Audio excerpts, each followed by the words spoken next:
Good afternoon, everybody, and welcome to this week's VIN-dow with Robert Hollinshead. And today we have a special guest, Brian Kramer. I was going to open with a joke: an auction owner, a wholesaler, and a retailer walk into a podcast, but Brian's now Senior Vice President at Cars.com and General Manager of AccuTrade. So welcome, Brian. No, thanks for having me. Oh, and That's the a final great joke. point is I didn't have the punchline, so I didn't know what to say. So anyways, welcome, Brian. Thank you for being on, Brian. No, I I was a fan appreciate of it, the brother. show. I love the show, and I'm blessed and thankful to be on it.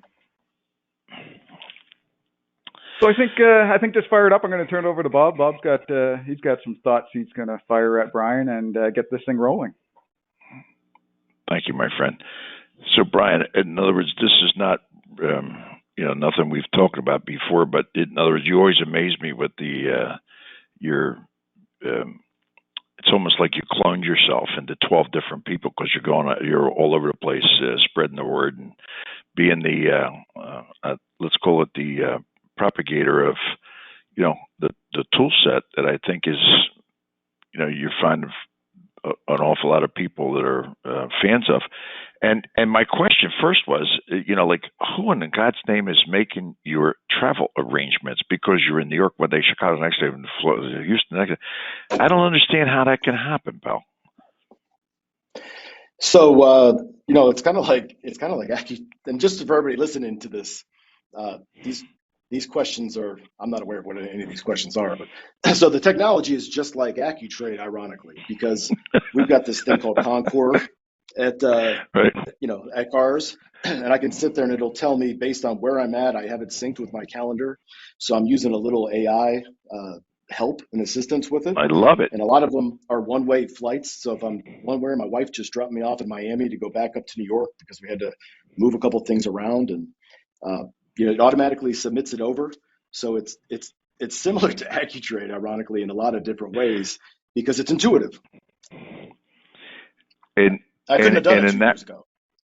that's what I'm thinking because it's just unbelievable. And that way, you still get to live vicariously, watching your daughter playing sports. In other words, you're able to get back in time for the game.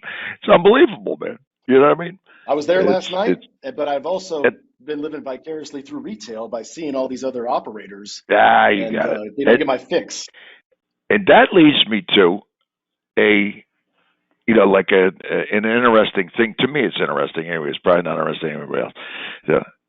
You're West Coast, East Coast, North, South, but and you're getting all of the different cultures. Like dealer groups, five rooftop thing. This, and my question to you is: do you perceive um, a cultural difference in dealer groups and dealer, like small, big, whatever, in different parts of the country, where you actually can identify dealerships, their cultures?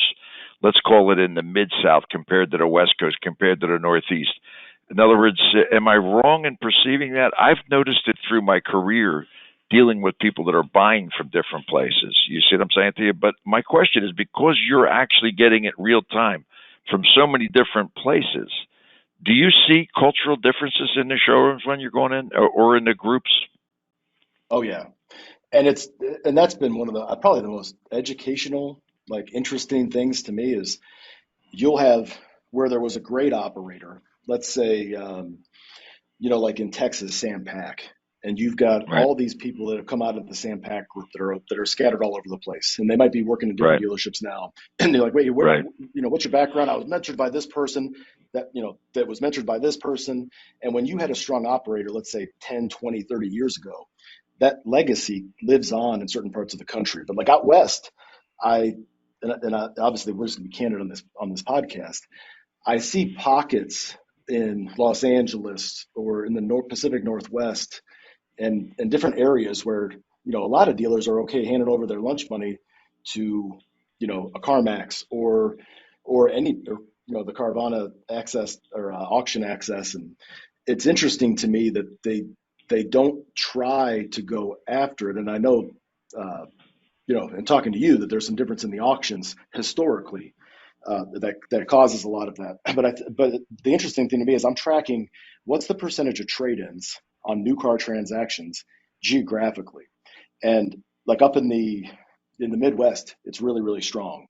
Everybody wants to be at a 1-to-1 ratio. Up in the Minnesota area, everybody wants to be at over a 1-to-1 ratio. And I think that a lot of that comes down to the fact that they have to become good retailers when you got to be a lot more disciplined in cold areas, and New York, Philadelphia in the wintertime. But see, that's the funny thing, Brian. Brian, but think about that now. It's also geographic and it's also demographic. In other words, in the Northeast, where real estate, you don't have dealerships on 300 acres. When you said the Midwest or the Minnesota area or whatever, they're not landlocked, so therefore they tend to be dealers that keep their stuff. Where in the Northeast, for instance, there's never a 1-to-1 ratio in the Northeast. It could be 5-to-1, the new to used. Do you notice that? Yes, and it's like that out in California too. But in like West Virginia, I was talking to a dealer who's at a 20-to-1 used to new ratio, because he has no other choice, because there's only so many people in that town that are going to buy a new Ford. Right. And he's figured he's basically an independent dealer with a franchise attached to it. And independent dealers, that's been a very educational thing in the two different kinds, right? The mid-size, well, really three. The smaller ones, like less than 10 units a month, then the mid-size, and then these big, like Eastern's Auto Group and Auto Buy and places like that. It's fascinating to me to see how efficient a lot of those, because they have to be, right? Right. Yep. So you really got the bird's eye view of that, especially when you have the awareness.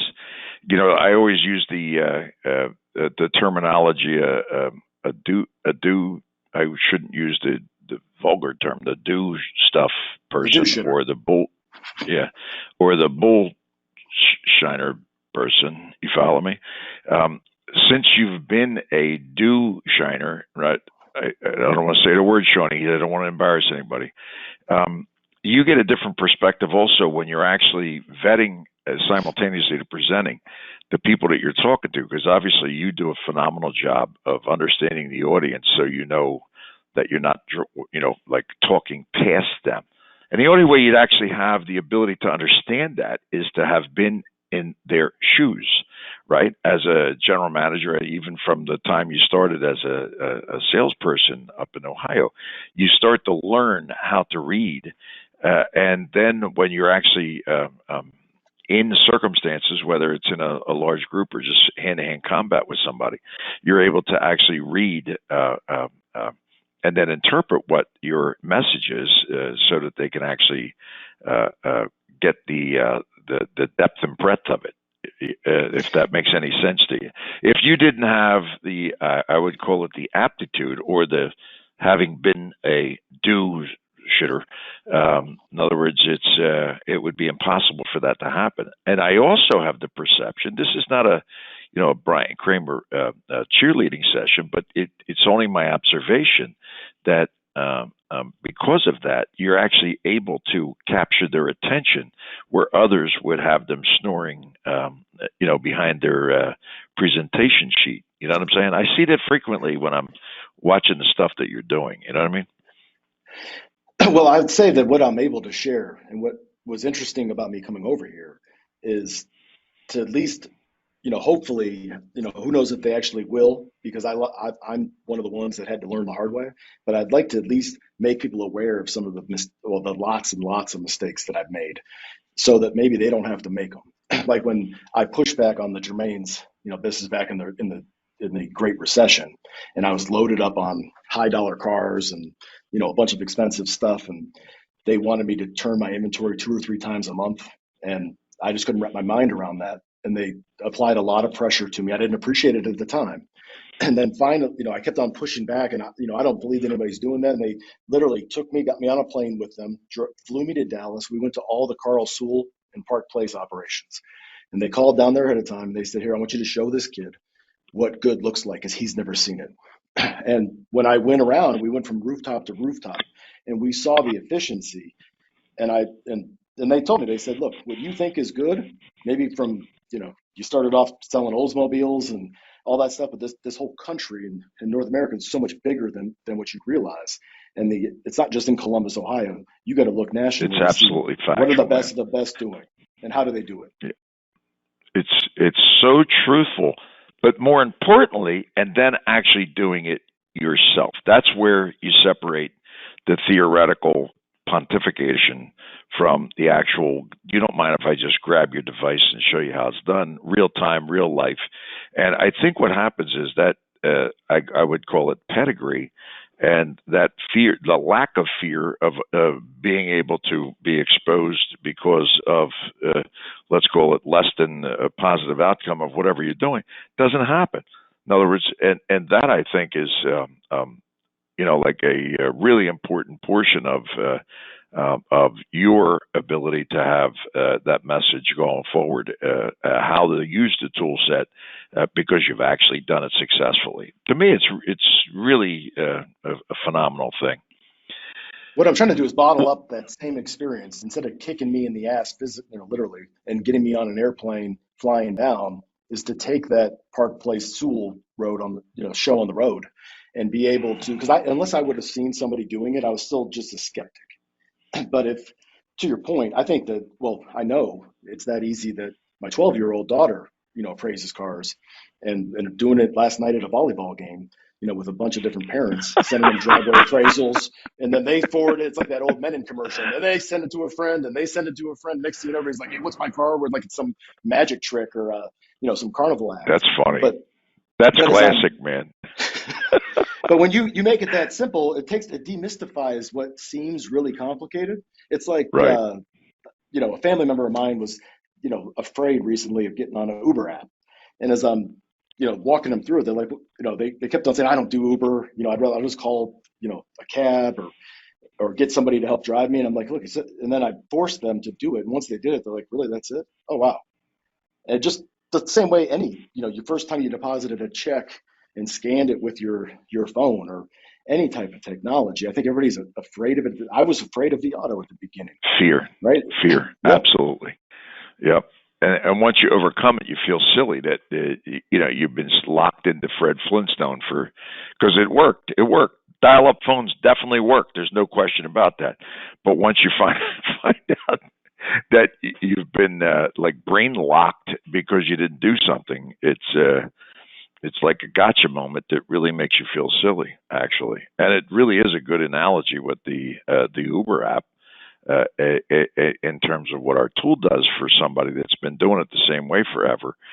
And it's not as if we're trying to be smarter than them. It just makes it that much easier to do whatever they do with more information. It's completely transparent. It's absolutely guaranteed. And in other words, it eliminates so much of the need for everybody to be an expert on everything. It's no longer the case. You don't even have to worry about where you are. I'm sitting in Lima, Peru. In other words, and this is one of the most confusing places in the world to drive in, right? It's unbelievably like mixed up with things, and everything looks the same. It's unbelievable, right? But you turn on Waze, and all of a sudden your fear of going from X, Y to Z to come back to the other one, pick up the other people in the other place, it's all gone. There's nothing to it. In other words, they know exactly where you're going, what to do, make a left at the thing, go right to the thing. It's over. In other words, if I was sitting there with a map, like going sideways and things, it's the same thing with what we're doing with the appraisal process. It's amazing, actually, in that regard. I'll tell you a funny story. This was like Thursday, I think, and I show up in New York, and it's like 1:00 in the morning. I'm beat down from been in all these different cities, whatever. So I come out, and I had you never know with all these cities. Where the Uber got, you might have to walk a mile, like in Los Angeles, to go to the Uber for an hour, take a bus. So I come walking out, and there's this huge row of yellow cabs, and there's like 10 of them all in a row. There's nobody there. They're all trying to negotiate with me, and they're saying, hey, hey, I'll make you a great deal, negotiate the fare. And I go, well, how much is it? Where are you going? I'm going to World Trade Center. Okay, well, it's going to be like 75. I go, so it's for sure 75? Well, I mean, you never know because, this time of night shouldn't be any traffic, but if it is, it could be 100, could be 110. And I'm like, well, how about just 80? Let's just settle on a number. Well, I can't give you a guaranteed number, because things could change and you never know. And I'm like, well, no, you do know because I'm showing right now it's going to take 43 minutes. So what else do we need to know? Well, it's, so as I'm here, and I'm like, womp, womp, womp. I walk 10 feet over on the other side of the thing where the taxi stand is, and there's got to be 200 people there, like a nightclub almost, of people waiting for Right. Ubers. And they could be doing the same thing, but they're waiting, Yep. and they're not giving exact values like AccuTrade. They're giving ranges, and there's an Yep. audience of all these people that want that information, and because of their unwillingness to give it to them, they're losing. I mean, it was more business than Uber could handle on the other side of it. I mean, 10 feet away. And it's the same way with appraisals. And so many people are like, well, I don't know if I want to give an exact value. What if they lied to me? Right. It's what percentage of the time does that happen? If Amazon looked at that, they'd be out of business. It's amazing how it really is a perfect analogy of how technology is changing people, but how actually there's so many people are actually afraid to let go. Let's say, you know what I mean? Moss grows on the And I north paid side of the tree. I don't need a map. You know what I mean? I mean, I paid more. I paid $110 not to have to deal with the aggravation. Yeah. Well, see, the funny thing is the transparency of the process also, that's exactly what a retail customer, if I'm not mistaken, that's all they want is somebody telling them the truth for once in their life, that they can actually feel certain that it is the truth. You see what I'm saying to you? It's not like some other reason. It's enabling them to actually take the number and rationalize the dent, the scratch, the color, the miles, to think about it, where it's been, how much it was, and how much you can actually get for it this second. You know what I mean? Instantaneously. Now we can talk about how we're going to stuff them in a new car. You know what I mean? Well, you two know this 10,000 times better than I do. What is that any different than auction lanes? You know, from an arbitration standpoint, if you know that, right? It's nothing to talk about in so many different ways. Let me just give you. I hope the analogy doesn't sound stupid. If it is, then Shawnee can clip it out. But I always, this is my 54th year doing this thing, buying and selling cars, being in a million different showrooms, making deals for dealers and so forth for decades and decades, right?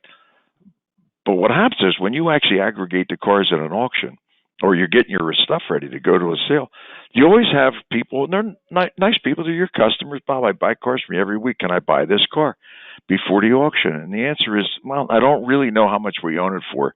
So just be the last bidder, and if you don't like it for any reason, I'll take it back. You follow me? Because whatever I'm going to give you a price for, see, this is the point is hand-to-hand combat. Hand-to-hand combat, and you got a good car, you can't ask enough money because you're taking a shot at me. You understand? They never ask you about a bad car. They only ask you about a good one. And a good one, you can't predict what it's going to bring. You understand? So, in other words, in the case of a trade-in, many, many times, Brian, you would notice is good because I'm sure you'll hear it all the time. Oh, my God, that's too much money that they're putting on this car. Tell me the truth. Do you hear that? In other words, a Toyota dealer saying we're putting too much money on the Toyota. But the truth of the matter is it's what actually makes a deal if they're transparent using it, right?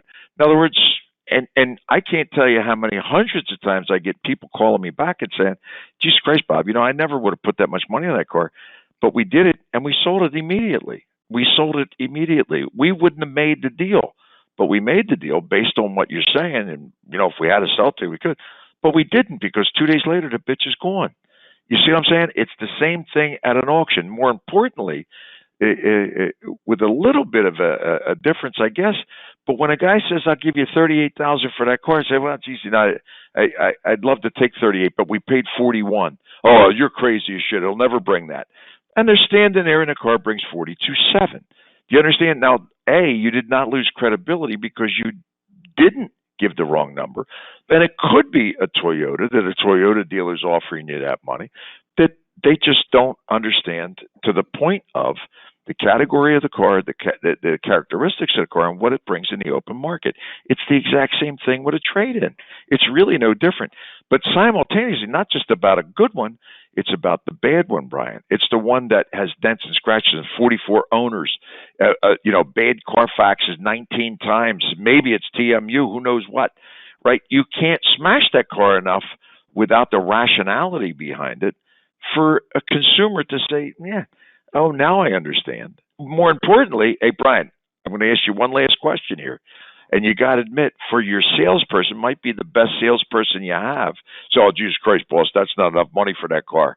You understand? Because they did not rationalize why you're giving them X amount for the car.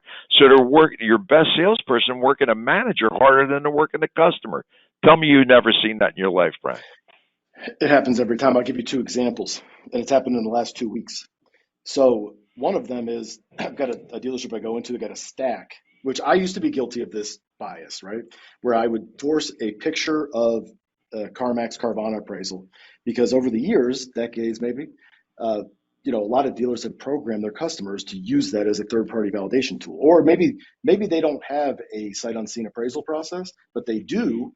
They just don't know what it is because it's been defined by their team instead of by the leader.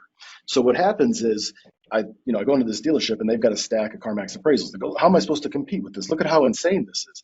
And I'm like, okay, this is low miles, right color, right equipment, clean Carfax. Exactly. I'm like, where are the ones that have like a 2019 with 60, 70, 80,000 miles The that have a bad slugs. Carfax? Exactly. And there's In silver none with in the whole roll-up stack. windows. Exactly.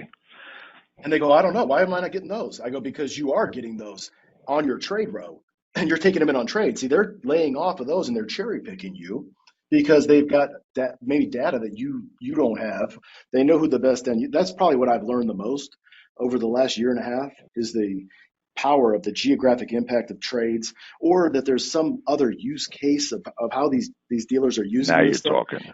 Yep. Or they should be selling it for even more than what they're selling it for, but there's none of these unicorns out there to even compare it to. So the competitive set gets skewed down to average of average when the non-average, moonshot cars should be bringing that much more. And to your point, they only last 6 days, so they're never going to be in the competitive set anyway. So the funny thing that you bring that up is everybody MMR this, MMR that, right? But MMR is the middle. It's never the best one. That's why one brings 4G over MMR because it is white with 50-inch wheels with 64 different options and things, right? As opposed to the one with a crack on Carfax in some dopey orange something or other, and it's got all different things that are easily revealed in the appraisal process to find out it's 4G's under MMR. It happens the same way with retail. Everybody in the world, no matter what anybody in the world talks about, everybody buys through their eyeballs. If it happens to be attractive, it's going to create emotion. If emotion's involved in a sale, wholesale or retail, the price is moving forward. If there's no emotion whatsoever, all of a sudden, it's impossible to get somebody excited about it. We're past the point of scarcity, right? So now it has to be like the real one in order to get somebody emotional to actually buy it and pay what it's worth. If you get don't them to show up. That's what I'm saying. Yep. I was I'm in a really, really big store recently, and they sent out this, one of the driveway appraisals, sight unseen appraisal, and the client's coming in. So, the store's telling me, they go, hey, look at this is a problem. You put, and I'll just throw the numbers out. You put $42,000 in this vehicle, and that's, that only leaves us like $500 worth of margin. Okay, well, you're kind of certified. You're not counting the options. You're not doing that. But let's validate it with an active trade appraisal, which I've been trained since Oldsmobile back in the mid 90s, early 90s, that's what you do with the customer to be able to build value and all that stuff, right? You should do it 100% of the time. Most people agree, yeah, we don't do it as much as we should. But I said, okay, so 42 grand, you don't think it's worth it? Let's wait till they get here. So then when the client arrives, we're walking around. It's got a cracked bumper, needs 4 tires. They're also 20-inch wheels that are $400 a tire, not $200 like the default in the system, right? Their existing system said. It needs this, it needs that. Next thing you know, it's 38.5, 38.7.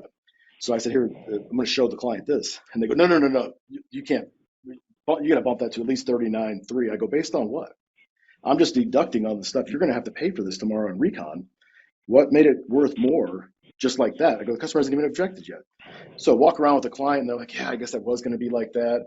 Yeah, I don't want to file that on my insurance claim. Yeah, can you give me $500 more? Which is less than what they were going to do unwillingly, and still won the trade. So I think that's a huge 100% correct. Data based instead of just gut based. Absolutely.